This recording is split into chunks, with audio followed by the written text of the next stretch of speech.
It's good to be with you all here, and I'm really looking forward to the next hour and certainly in particular your questions that you'll have to us. As Peter said, that I chair the Development Working Group of the G20, and one of the things that we've been very deliberate in our presidency year this year is to make sure that we're thinking about development issues not just within one single working group, but thinking about the issues that affect developing countries or non-G20 economies right across the spectrum of the work that the G20 has underway.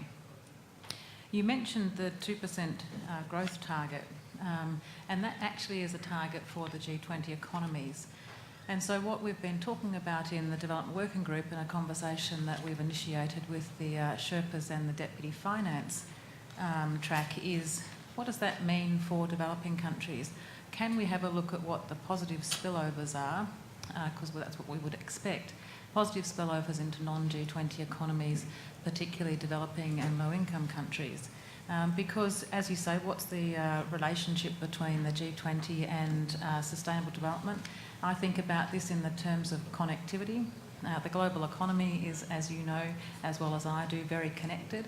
And so to think that the 20 economies sitting around that big table can have a discussion that's isolated from the rest of the world obviously wouldn't allow it to actually meet its objective, which is to see economic growth and sustained economic growth. And so we're actually starting to have some really good conversations right across the G20 about what the development impacts are, what the opportunities are right across the agenda, as well as having some very targeted conversations within the DWG itself. Sorry, I went straight into acronyms. The Development Working Group. In terms of the Development Working Group, we're also trying to really focus our agenda. In the past, I think the Development Working Group has had quite a broad agenda, and sometimes that's been an agenda that's been difficult to engage with if you're sitting on the outside. And so what we've tried to do is say, what is the best things, the highest priority things that a G20, those economies, can sit around a table and focus on now.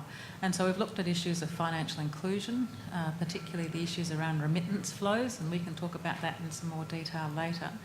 Also looking at issues around taxation, domestic resource mobilisation, big source of finance going forward, and links it very closely in with the work that the G20 economies are doing in other strands.